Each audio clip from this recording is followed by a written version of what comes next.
Praise the lord. మన ప్రభు అయిన యేసుక్రీస్తు నామంలో మీ అందరికీ శుభములు. దేవుడు మన నుంచి కోరుకునే గొప్ప బహుమతి ఏంటో తెలుసా?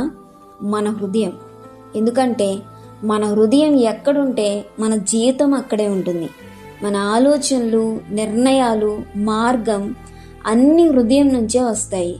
మనం చాలాసార్లు దేవుని ఆశీర్వాదాలు కోరతాం, సహాయం కోరతాం, విజయాన్ని కోరతాం.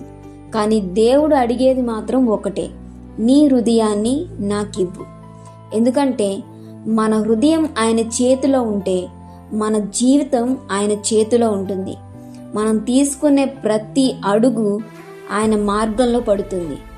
దేవుని మార్గం ఎప్పుడు సులభం కాకపోవచ్చు, కానీ అది సురక్షితమైన మార్గం.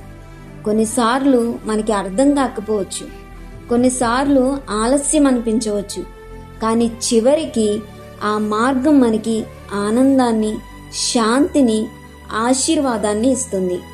మన హృదయం దేవునితో ఉంటే భయం తగ్గుతుంది, సందేహం తగ్గుతుంది, ఆశ పెరుగుతుంది. కాబట్టి ఈరోజు ఒక ప్రశ్న వేసుకుందాం.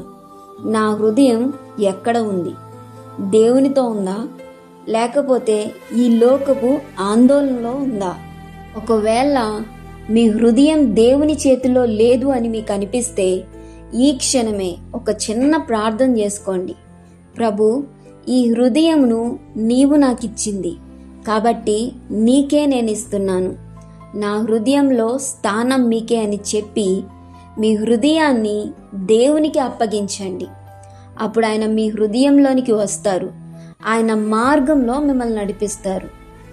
ప్రతి ఒక్కరూ వారి హృదయాలను క్రీస్తుకు సమర్పించువారుగా ఉండాలని కోరుకుంటున్నాను. ఆమేన్.